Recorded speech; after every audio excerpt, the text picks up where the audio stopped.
warahmatullahi wabarakatuh. Hai sahabat Syamrabu, jumpa lagi di podcast kebanggaan RSUD Syamrabu Bangkalan, podcast kesayangan kita semua. Hai Syamrabu, health issue Syamrabu. Nah sahabat, di episode spesial kali ini kita akan membahas suatu tema yang menarik, informatif dan edukatif untuk seluruh sahabat Hai Syamrabu dimanapun berada. Tema podcast hari ini adalah kenapa sih kalau mau keluar negeri harus vaksin dulu? Wah menarik nih sahabat. Sudah hadir juga narasumber kita di studio Hai Syamrabu kali ini. Narasumber kita yang pertama ada Bapak Dr. Rosidi Roslan, SIP, SKM, SH, MPH, MH. Beliau selaku Kepala Balai Besar Kekarantinaan Kesehatan Surabaya. Nah, untuk narasumber yang kedua hadir juga di studio Hai Syamrabu ada Bapak Ali Imron, Eskepners MAP, selaku Administrator Kesehatan Ahli Muda, Bagian Perencanaan dan Pengembangan di bidang keperawatan RSUD Syamrabu Bangkalan. Kita sapa terlebih dahulu narasumber kita hari ini. Assalamualaikum Pak Ruslan. Waalaikumsalam. Assalamualaikum juga Pak Ali. Terima kasih sudah mau menyempatkan hadir di studio Hai Syamrabu. Jadi memang podcast ini Pak Ruslan dan Pak Ali, ini podcast sasarannya luas untuk masyarakat luas, untuk sahabat Hai Syamrabu dimanapun berada. Mungkin bisa disapa terlebih dahulu sahabat Hai Syamrabu. Pak Ruslan. Hai Syamrabu nih sahabat. Jadi kita sudah mendatangkan narasumber yang luar biasa. Kita kenalan terlebih dahulu ke narasumber yang pertama, Pak Ruslan selaku Kepala Balai Besar Kekarantinaan Kesehatan. Betul nggak Pak? Betul. Kalau dari kantornya nih Pak ya, agak-agak wow. Jadi kalau mendengar Kepala Balai Besar Kekarantinaan Kesehatan, mungkin Pak Ruslan bisa dijelaskan sedikit untuk Balai Besar Kekarantinaan Kesehatan sendiri ini fokusnya pelayanan atau di bidang apa begitu Pak? Ya, makasih Mbak Nuril ya yang sudah membawa acara ya. Baik ya, kalau kita bicara Balai Besar Kekarantinaan Kesehatan, ini adalah salah satu unit pelaksana teknis dari Kementerian Kesehatan. Ya. Jadi dia memang berada di Surabaya, di Balai Besar. Jadi di seluruh Indonesia ada itu, ada yang Balai Besar, ada yang namanya Balai, ada yang namanya Loka, begitu ya. Kebetulan yang di Surabaya ini adalah Balai Besar. Nah tugas utamanya itu adalah untuk bagaimana dia unit ini cegah tangkal keluar masuknya penyakit ya, dan kemudian faktor risiko kesehatan masyarakat yang masuk melalui bandara, pelabuhan termasuk, dan kemudian juga dari pos lintas batas darat negara. Batas darat, jadi begitu darat, laut juga udara. Nah gitu ya. Sehingga penyakit itu bisa dicegah atau faktor risiko kesehatan masyarakat itu bisa dicegah, sehingga dia tidak bisa berpotensi menimbulkan kedaruratan kesehatan masyarakat.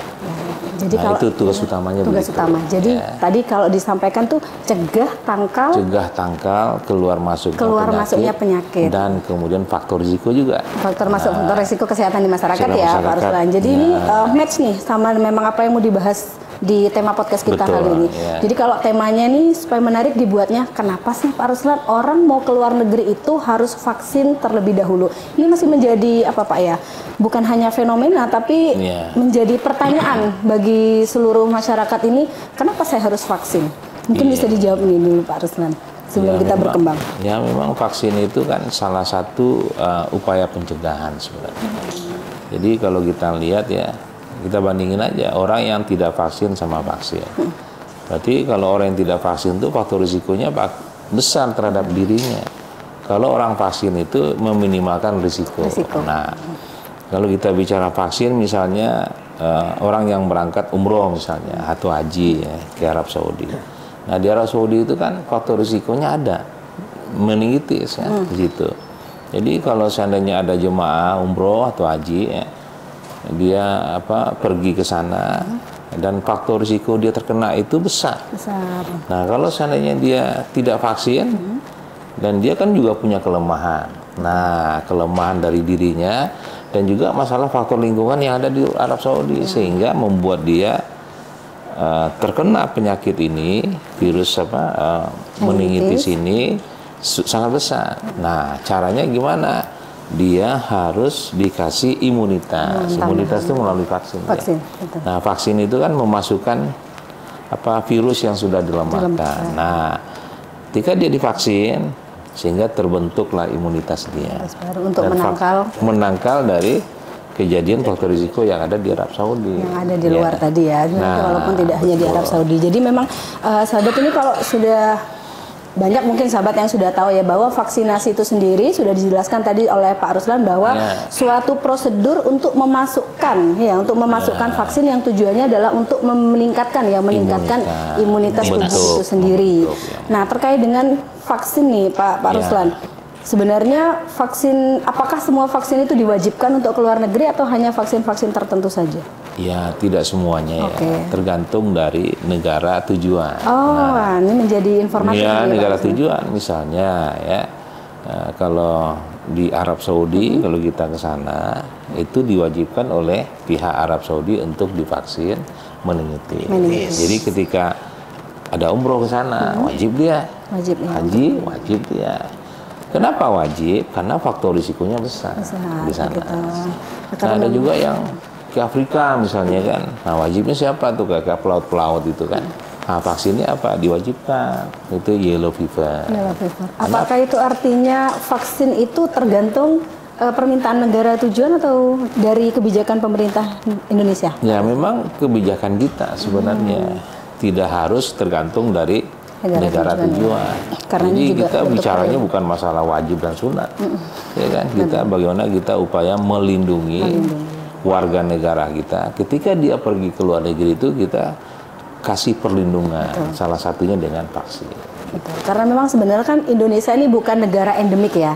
Jangan sampai ketika dia itu berkunjung ke negara luar, dia tertular di sana lalu membawa pulang begitu ya, sehingga menjadi wabah tersendiri nantinya. Bisa jadi kayak gitu. Jadi ini memang proteksi begitu ya Pak? Ya, proteksi. Nah, terkait dengan sebenarnya kewajiban prosedur untuk melakukan vaksin internasional. Jadi sahabat, sebagai informasi juga nih, di RSUD Syamrabu sendiri sekarang itu sudah ada suatu inovasi layanan baru yang bertajuk polivaksin gitu. Nah, sekarang kita akan korek informasi nih dari Pak Ali. Jadi Pak Ali ini sebagai informasi juga, beliau adalah salah satu pionir berdirinya polivaksin internasional gitu. Pak Ali, mungkin bisa disampaikan nih untuk ke sahabat Hai Syamrabu. Betul di Syamrabu sudah ada polivaksin internasional? Betul. Menarik untuk dikulik. Sebenarnya apa sih Pak Ali dulu yang menjadi dasar rumah sakit kita tuh membangun polivaksin ini Pak Ali? Hai Syamrabu. Ya, memang kita sudah berencana itu mulai dari awal setelah COVID ini selesai. Memang banyak permintaan, animo masyarakat sudah mulai meningkat karena perekonomian sudah mulai berjalan, orang sudah bisa keluar lagi ke luar negeri. Sementara pembatasan yang sudah lama itu karena COVID itu mereka berdiam diri. Sekarang sudah mulai untuk bekerja kembali, aktif kembali. Jadi salah satunya mereka menanyakan, ada nggak vaksin untuk keluar negeri, ada nggak gini. Ada juga untuk jemaah haji, untuk umroh gitu, nanya juga kadang-kadang. Akhirnya kita timbul, kenapa rumah sakit ini nggak bikin inovasi aja gitu loh. Kita kan tujuannya untuk pelayanan untuk masyarakat gitu. Kita tangkap biar mereka yang jauh ya, kalau yang dekat di Surabaya mungkin sedikit nyebrang sudah selesai, tapi kalau yang jauh yang dari utara gitu loh, butuh waktu, mereka butuh pengorbanan, butuh biaya lagi gitu loh. Kita sediakan lengkap di rumah sakit Syamrabu ini dengan polivaksin terpadu. Gitu. Jadi namanya polivaksin terpadu. Di dalamnya termasuk melayani vaksin untuk yang perjalanan ke luar negeri. Begitu ya Pak Ali ya. Salah satunya begitu. Menarik juga nih. Akhirnya timbul suatu inovasi untuk mendirikan polivaksin. Pertanyaan saya, sebelum ada polivaksin internasional, masyarakat ini biasanya harus ke Surabaya. untuk melakukan vaksin ini. Iya. Kalau di BBKK sendiri apakah juga melayani polivaksin Pak Ruslan? Iya. Oh, jangan-jangan masyarakat Bangkalan sebelumnya ketemunya Pak Ruslan semua. Jadi Vaksinnya di tempat Pak Ruslan Ya. semua. Jadi memang sekarang ini sudah ada polivaksin terpadu dan bisa melayani. Menjadi perhatian tersendiri ketika tadi memang di Indonesia ini tidak endemik Pak Ruslan, tapi tidak menutup kemungkinan orang-orang dengan faktor risiko tertentu itu tertular di luar. Apalagi kalau umroh, haji kan satu dunia terpadu di pusat ya begitu. Pak Ruslan mungkin bisa diinformasikan nih. Selama ini pernah tidak ada dampak bukan dampak tapi kasus atau kejadian yang berangkat sehat tapi pulang tertular? Iya. Sebenarnya banyak seperti itu Banyak, ya. Jadi yang tidak divaksin gitu ya, pergi ke negara lain, kemudian dia membawa penyakit ya. Namanya kalau warga negara kita kan, kalau dia pergi ke luar negeri itu kan lingkungannya kan beda. Misal contoh kayak Arab Saudi ya. Kalau di Indonesia itu kan suhunya kan bisa inilah ya bagus ya. Kalau di Arab Saudi itu kan suhunya panas. Kemudian itu akan mempengaruhi tubuhnya dia. Dan dia juga kelelahan, kemudian dia juga bisa sakit. Nah itu bisa virus itu juga bisa masuk, gitu ya. Nah itu bisa terbawa nggak kalau dia ke Indonesia? Ya bisa.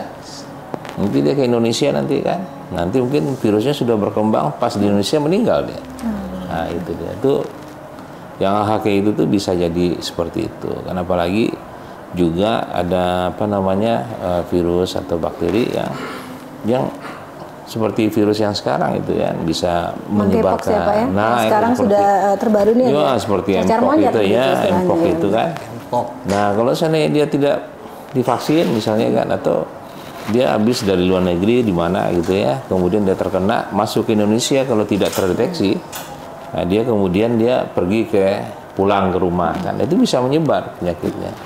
Nah, itu tugas salah satu dari BBKK Surabaya untuk menjamin ya, melihat ya sampai orang itu ketika dia datang ke Indonesia itu kita screening ya. Oh, jadi memang ini bagian dari tugas ya, bagian tugas kita screening dia. Kan kalau yang kena virus itu biasanya kan indikasinya kan dia demam. Ya kalau suhunya panas kan di atas 37,5 derajat gitu kan ya, suhunya kan demam kita lihat. Ya. Kita screening dengan menggunakan thermal scanner namanya. Di setiap pintu masuk itu kita ada di situ di terminal. Kalau di Juanda ini kan terminal 2 itu kedatangan. Kalau suhunya panas, kita akan temui orang itu, kita periksa lagi di klinik ya, kita lihat, kita periksa secara visual. Secara visual itu tanda-tandanya apakah dia kerongkongannya. Kemudian kalau Mpox kan dilihat kan ada ruam-ruam itu, ada pembengkakan dari kelenjar getah beningnya, kita lihat di situ. Kalau ada tanda itu ya kita harus kita intervensi awal ya Pak ya. Ya kita lihat pemeriksaan fisiknya, kemudian kita rujuk ke rumah sakit, ambil itu sampel gitu ya, kita periksa ke laboratorium. Apakah dia negatif positif kan? Dia tetap dalam situasi, kalau dia positif dia isolasi di rumah sakit, dirujukan sana. Tapi kalau seandainya dia belum ketahuan nih visual segala macamnya itu kan, nah mungkin ketika dia pergi ke daerah nanti kita notifikasi nanti. Kita kasih tahu dinas. Sampai ke daerah. Iya, kalau berarti koordinasinya lintas ya Pak ya? Iya, kita notifikasi. Kita kasih tahu Dinas Kesehatan Provinsi, Dinas Kesehatan Kabupaten Kota bahwasanya ada nih. Jadi supaya ada pengawasan di sana. Jadi memang kalau untuk deteksi termal di pintu masuk itu sebenarnya sahabat memang harus dilakukan untuk sebagai intervensi awal, sebagai ketika ada orang dari luar negeri masuk kita harus screening awal. Ini kira-kira nanti beresiko dia tuh membawa suatu wabah atau tidak, karena ini ada peran dari BBKK sendiri untuk memastikan bahwa tidak terjadi wabah akibat dari penularan penyakit yang ada di luar gitu ya. Karena memang untuk beberapa penyakit yang sedang marak ya, seperti halnya meningitis, sahabat juga monkeypox itu penularannya droplet, dan droplet itu sangat mudah untuk ditularkan. Berbicara, bersin, batuk, ketika kita berinteraksi dengan orang yang positif itu sangat mudah untuk ditularkan. Maka dari itu sebenarnya kalau sudah disampaikan tadi oleh Pak Ruslan, vaksin itu lebih pada pencegahan gitu ya Pak Ruslan ya, supaya tidak sampai tertular. Secara khusus lah ya. Betul. Nah, terkait dengan begitu banyak nih vaksin yang bisa dilakukan atau bisa diberikan kepada orang yang ingin melakukan perjalanan ke luar negeri. Pertanyaannya Pak Ali, di RSUD Syamrabu sendiri nih, sudahkah tersedia berbagai macam vaksin yang kira-kira dibutuhkan nih oleh masyarakat untuk, karena ini Pak, kalau di Bangkalan ini sebenarnya apa ya, banyak sekali tuh pergerakan ke luar negeri, baik itu pekerja ataupun nah sekarang kalau umroh haji, alhamdulillah masyarakat Bangkalan ini fluktuatif sekali, banyak sekali. Kira-kira Pak Ali vaksinnya lengkap nggak nih kalau di Polivaksin? Lengkap lah kalau lengkap. Lengkap. Apa saja Pak Ali yang ada di sini? Ya, gini. Polivaksin terpadu ini menyatukan polivaksin yang lama dengan yang inovasi ini, gitu. Jadi vaksin lama itu seperti vaksin dasar dari 0 umur sampai 9 bulan. Oh, 5 vaksin dasar Pak Ali ya, yang lama. Vaksin dasar itu ada, sudah berjalan lebih dulu. Nah, untuk vaksin perjalanan ke luar negeri itu kita ada 3 yang wajib itu kita kerjakan, yang akan dapat sertifikat buku ICV-nya itu nanti. Ada tulisan di buku ICV atau buku kuning kalau kita kenal itu. Oh ya, familiar sekali ya di masyarakat buku kuning. Buku kuning itu seperti paspor, gitu loh. Namanya harus sesuai dengan paspornya. Betul. Kan seperti itu. Jadi itu yang pertama, ada meningitis. Kalau kita perjalanan ke luar negeri seperti ke Arab Saudi atau daerah-daerah tertentu ya, seperti ke Afrika ya, seperti itu. Kemudian ada yellow fever. Ada yellow fever. Itu yang bersihkan. Dan yang terakhir ada polio. Masih kali itu polio itu bisa masuk di buku ICV seperti itu. Yang lain-lain ada banyak seperti hepatitis, seperti MRA, itu juga kita sedia. Juga sedia. Itulah kenapa namanya Polivaksin terpadu. Jadi tidak hanya melayani vaksin untuk perjalanan internasional saja kali ya, tapi juga vaksin-vaksin lain. Menarik. Jadi buku ICV itu tadi ibaratnya paspor. Itu identitas bahwa kita telah melakukan vaksin. Oh, jadi itu adalah nanti yang menunjukkan ini loh sudah divaksin, ini belum divaksin gitu kali ya. Itu yang menjadi pintu masuk. Nah, kalau misalkan dari BKK sendiri nih, misal Pak Ruslan, ada orang yang terdeteksi. Betul. Untuk karantinanya itu di Balai Besar Kekarantinaan atau dirujuk atau gimana Pak Ruslan? Jadi kalau ada pelaku perjalanan luar negeri, kalau dia datang ke Indonesia kan lewat Terminal 2 tuh, kalau Juanda internasional ya. Nah, kalau misalnya dia terdeteksi misalnya suhu tubuhnya tinggi gitu ya, kemudian secara visual juga dari sisi pengamatan dia juga ada indikasi ya. Nah, di situ kita lakukan, kita periksa di klinik untuk mengkonfirmasi. Kita periksa secara fisik, kemudian kita rujuk ke rumah sakit. Nah, rumah sakit itu nanti di rumah sakit rujukan itu nanti nanti ada isolasi di sana. Nah, untuk sementara sampel untuk memastikan dia sakit apa gitu ya. Menunggu hasil pemeriksaan. Kita ambil hasil pemeriksaan. Sampai nanti di rumah sakit rujukan tetap dia dilakukan isolasi lah ya. Nah, sampai selesai. Kalau seandainya memang positif, dia tetap dilakukan pengobatan di sana. Gitu. Berarti peran BKK ini Balai Besar Kekarantinaan Kesehatan ini lebih pada screening ya, untuk memastikan screening, jangan sampai nanti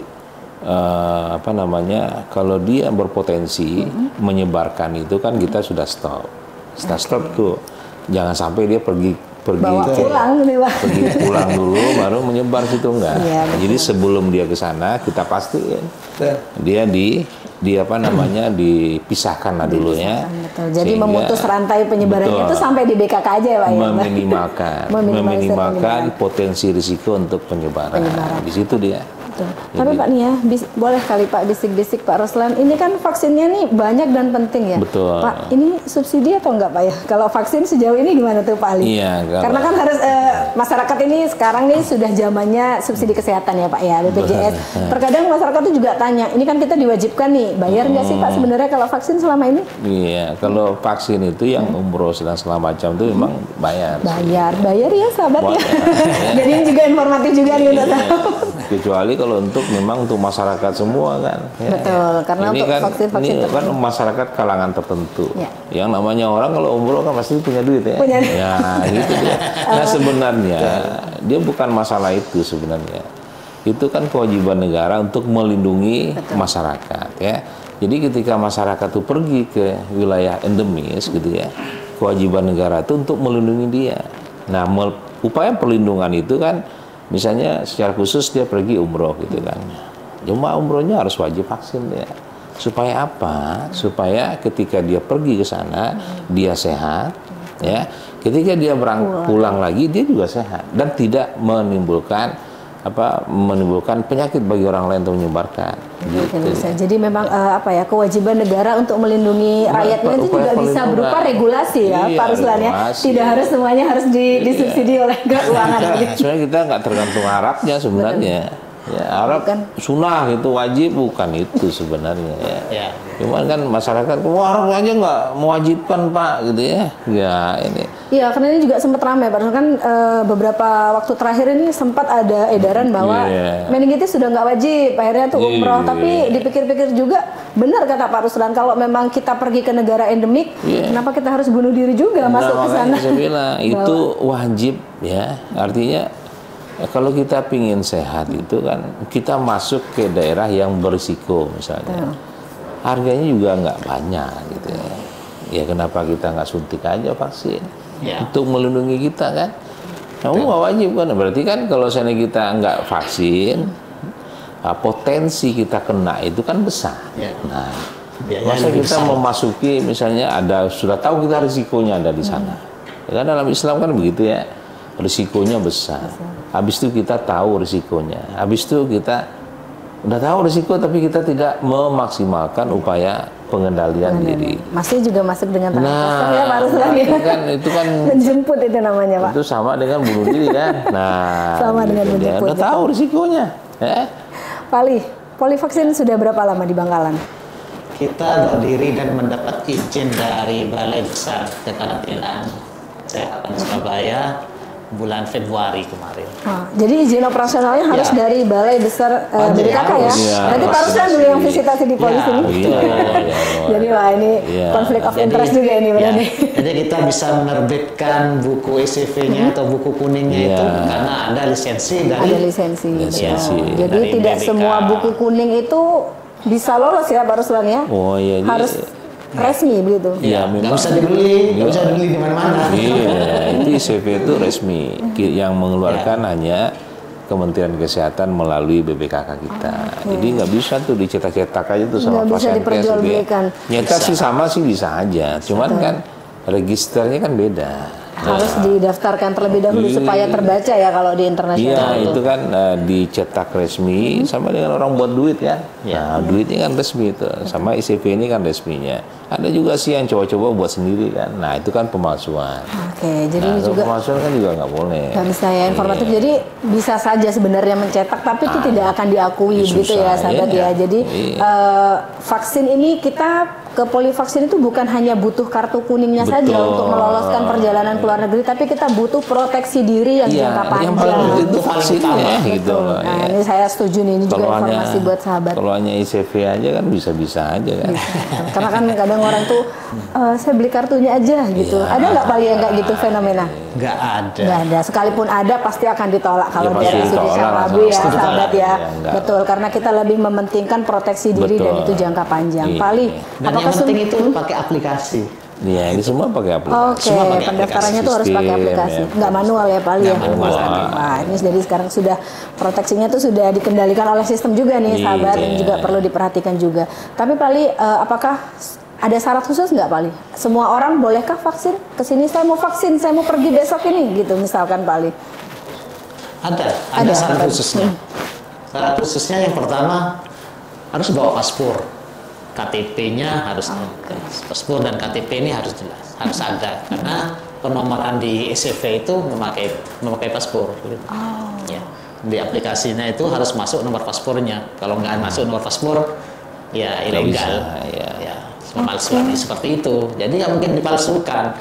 Jadi kita mempunyai buku ECV itu atas lisensi dari Balai Besar Kekarantinaan Kesehatan itu betul-betul dijaga ya keasliannya, betul-betul dijaga keasliannya. Nggak ada manipulasi kita harus pingin kartunya aja, nggak ada. Karena di vaksin pun itu ada nomor batch namanya itu. Nanti itu yang bisa masuk di aplikasi itu juga gitu. Ngikutin di aplikasi. Menarik Pak Ali. Mau meningitis nih harus ada paspor. Apakah itu artinya ini nggak bisa dimanfaatkan fasilitas suntik vaksin meningitis ini oleh orang yang tidak akan melakukan, Pak Ruslan? Misalkan saya nggak ada rencana nih mau ke luar negeri, saya boleh nggak vaksin meningitis? Kalau meningitis itu kan artinya ada orang pergi ke negara tujuan. Oke. Jadi memang ada tujuan ya untuk melakukan meningitis. Misalnya dia suntik aja nggak pergi ke sana itu kan, ya gimana? Oke. Disuruh pergi ke sana aja nggak mau suntik gitu. Apalagi nggak disuruh pergi. Kalau memang itu untuk tujuan pergi ke luar negeri, apakah vaksin itu sendiri ada jangka waktunya, Pak? Oh iya pasti ada. Kalau meningitis berapa lama tuh? Ada yang 3 tahun. Ya, 3 tahun. Ada juga yang 5 tahun ya. Oke, berarti tergantung produk. Artinya nanti kalau misalkan saya mau pergi lagi setelah lewat waktu, saya harus vaksin lagi. Pasti. Nah, ini sahabat ya juga. Jadi bukan vaksin sekali untuk seumur hidup, tapi ada jangka waktu yang harus diperhatikan juga begitu. Dia harus diingat juga ya. Jangan sampai nanti besok mau berangkat suntik sekarang. Nggak boleh juga gitu. Ya. Kenapa begitu, Pak?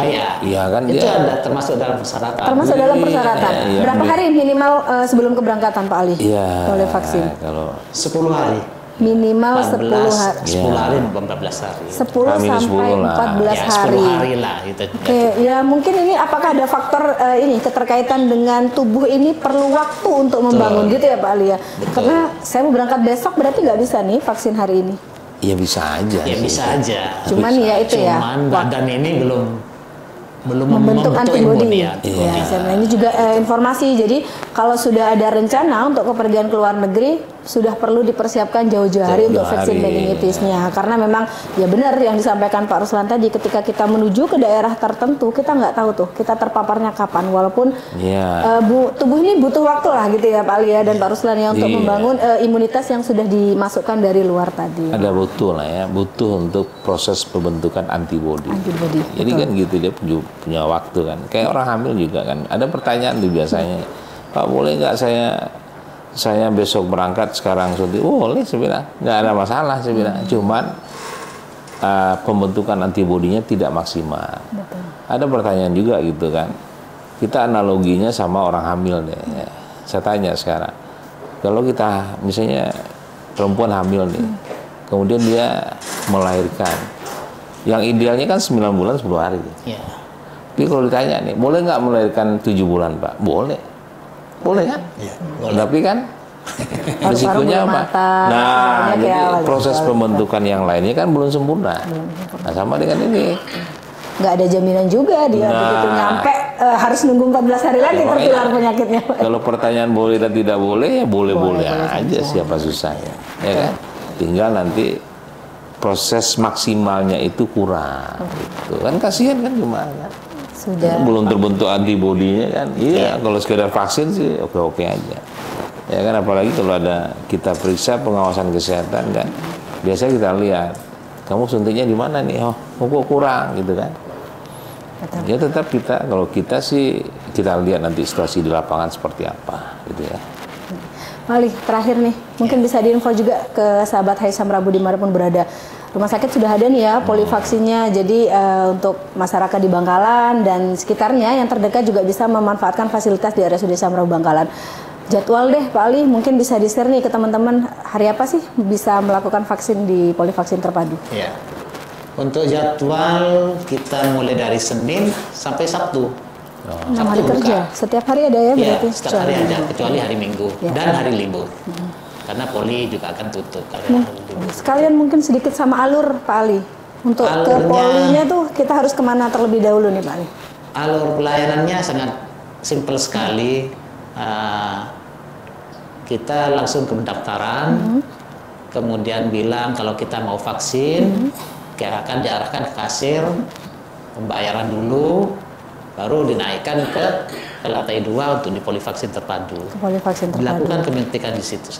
Langsung dilakukan penyuntikan. Dan Untuk SFV-nya juga langsung selesai hari itu. langsung hari H. Yang penting tadi bawa KTP, bawa paspor, karena itu menjadi syarat wajib ya sahabat ya. Dan sudah sama Pak Ali sudah dijamin juga bahwa selesai langsung di hari H. Tapi jangan lupa pesan dari Pak Ruslan tadi, karena tubuh butuh proses untuk membentuk imunitas, jadi nggak boleh mendadak gitu. Pak Ruslan, penutup sekaligus mungkin apa yang ingin disampaikan untuk sahabat Hai Syamrabu? Temanya menarik, informatif sekali Pak Ruslan. Ya, bagi warga negara yang pergi ke luar negeri gitu ya, yang ada faktor risikonya daerah endemis misalnya seperti Arab Saudi, endemis meningitis, itu disarankan untuk untuk dilakukan vaksin meningitis. Dalam upaya apa? Dalam upaya untuk meminimalkan risiko untuk tertularnya dia, dan juga tertular bagi orang lain ketika dia datang ke Indonesia. Jadi yang paling penting adalah para warga negara itu pelihara kesehatan, sadari kesehatan itu sangat penting ya, dimanapun berada. Yang paling penting juga adalah sebelum berangkat itu ya siapkan diri dengan baik gitu ya. Kalau kita memang konsumsi obat ya siapkan obatnya, jangan sampai lupa dikonsumsi gitu ya. Kemudian selalu berperilaku hidup bersih dan sehat. Nah, itu yang penting ya. Dimanapun ya Pak. Nah, tetap yang seperti protokol kesehatan itu jaga jarak juga ya. Kalau kita sakit kita tutup pakai masker ya. Ya pakai masker juga. Habis itu kita juga jangan sampai berada dalam kerumunan gitu, jauhi ya. Itu harus dijaga juga. Harus tetap dijaga saat sekarang itu ya.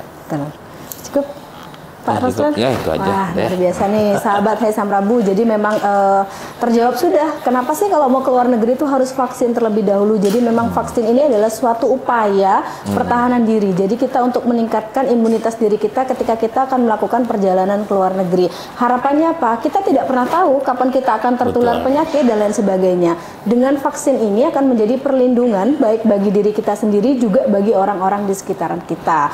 Nah, juga peran dari Balai Besar Kekarantinaan Kesehatan sendiri itu juga melakukan screening awal bagi orang-orang yang akan memasuki negara Indonesia. Jangan khawatir, kenapa saya harus dicek suhu? Itu semua adalah langkah-langkah preventif untuk mencegah penyebaran penyakit lebih besar lagi. Betul. Kalau tagline dari jawaban kali ini adalah mencegah lebih baik daripada mengobati. Begitu ya Pak Ruslan ya. Luar biasa sekali, informatif dan edukatif. Ini juga menjadi info yang sangat general bagi seluruh sahabat Hai Syamrabu, baik yang akan melakukan, terutama bagi yang akan melakukan perjalanan ke luar negeri. Nah, cukup di sini dulu perjumpaan kita hari ini untuk podcast Hai Syamrabu. Seperti biasa sahabat, saya tunggu info terkait topik apa nih yang mau dibahas di pertemuan yang akan datang. Nanti kita siapkan narasumber-narasumber terbaik, baik internal maupun eksternal.